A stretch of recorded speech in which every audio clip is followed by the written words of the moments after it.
porque al final lo que tú comentas de la inmediatez, la emocionalidad, también los algoritmos, ¿crees que nos dejamos llevar y nos alimentamos de lo que ya pensamos?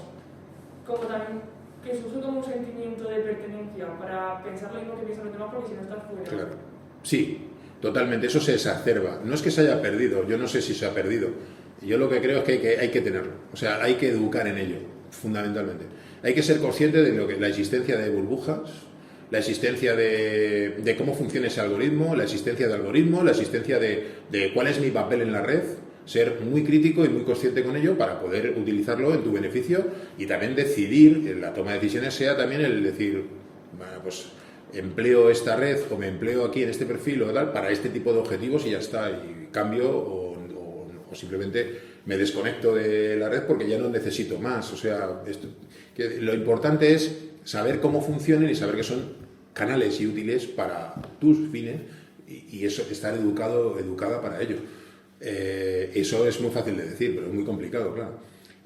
¿Por qué? Porque requiere habilidades muy complejas, ¿no? Porque te rodea la información, te rodea la inmediatez y estoy hablando de tomarte las cosas con calma, pensar, criticar. Estoy hablando de cosas como empatizar con quién me está mandando el mensaje para entender por qué lo está haciendo, que no se aprende en un minuto, se tarda tiempo a aprender. Por eso hablamos de educación mediática, porque es un proceso complejo que tiene además largo y que tiene además que ver con mucha construcción en la adolescencia de mi personalidad en otros órdenes, ¿no? O sea, que me sirve no solo para este ámbito de la comunicación digital, sino también para otros órdenes de mi vida, ¿no? Para pensar en general así. Tiene que ver con la humildad intelectual, con el decir, quiero aprender, quiero saber cosas, tengo ganas de saber, pero reconozco que no lo sé.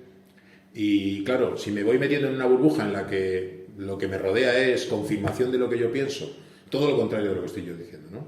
El mundo es sencillo, se interpreta con 4 postulados y con 4 ideas, tú estás en la razón, estamos contigo, pertenezco, es el típico juego del ellos y nosotros y ahí eres más manipulable, ¿no? Por eso es importante educarte en poder pararte, pensar y decidir constantemente, como un ejercicio que no tiene que ver para nada, el pensamiento crítico para nada tiene que ver con ser más inteligente, ¿no? No, es porque hay gente muy inteligente que no tiene pensamiento crítico y que cae más en estas trampas, ¿no? Por decirlo así, ¿no? En este tipo de situaciones, ¿no? A las que nos llevan la manera, los canales que utilizamos para comunicarnos.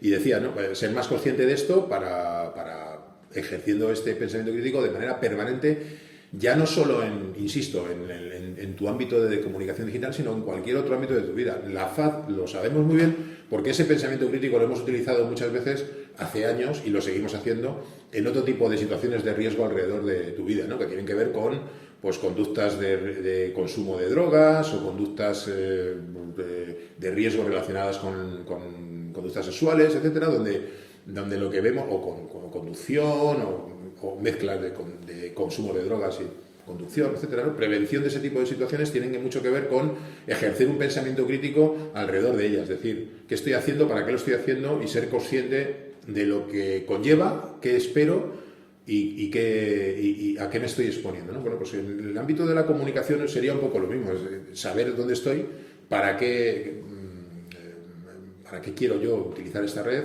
cómo me muevo, cuáles son los riesgos y cuáles son las ventajas, y ser crítico y consciente de lo que puede ocurrir cuando yo tomo una decisión, intentando eso, que sea lo menos emocional y lo menos inmediata posible.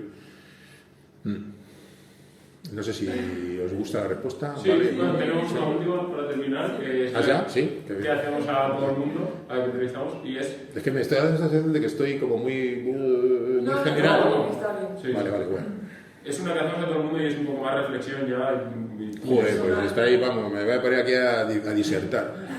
Y es si fallamos en cómo nos informamos. Evidentemente hay gente que sí. Yo, el primero, sí.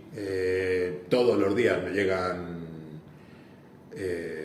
llegan bulos, me llegan todo tipo de desinformaciones, no solo fake news, bulos, sino clickbait, soy víctima potencial, de todo, como cualquier usuario en la red, ¿no? De redes o en internet, ¿no? De todo tipo de desinformaciones, en medios tradicionales, en medios digitales, hay mucho tipo de desinformación, cada día mejor hecha, o cada día mejor pensada, cada día más fácilmente alcanzable para mucha gente porque la tecnología lo va permitiendo. Estoy pensando ahora en los deepfakes, por ejemplo, en los vídeos falsos, etcétera, pero hay que pueden en un momento dado, si estás desde ese punto de vista con la guardia baja de la inmediatez y de la emocionalidad, pues contribuir tú sin quererlo a alimentar, ¿no?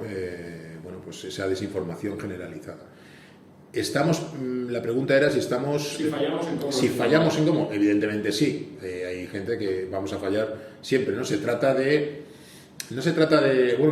de aspirar como utopía a que nunca hubiera esto, a que la influencia o si queréis la prevalencia de que ocurrieran hechos de desinformación fuera cero. Eso es una utopía, no va a pasar, pero sí educar cada vez más a la gente para que la sepa manejar, identificar y actuar frente a ella, es manejarla, ¿no? Esos dos conceptos van detrás, o sea, y que bueno, eso es algo, no tenemos que preocuparnos tanto si fallamos, sino en que fallemos menos, lo menos posible. Si puede ser cero, genial, parece utópico, puede serlo, pero vayamos reduciendo esa posibilidad, ¿no? Y ahí detrás hay, insisto, desde mi punto de vista, mucho trabajo. No es un cursito de 4 horas, no es una charla en el instituto, no es una charla o un curso online a padres y madres, se trata de un trabajo que debe ser constante, permanente, ajustado a las nuevas situaciones y posibilidades de esa desinformación que aparezca. Ha existido siempre, pero va adoptando otras maneras, otras fórmulas, ¿no? Yo cuando hago algún taller de este tipo, pues también les hago ver que nos pueden desinformar y nos pueden equivocar con datos, con gráficos, sin tener que esperar que sea una noticia falsa. A lo mejor es cierto que tienes un dato delante y es verdad, ¿no?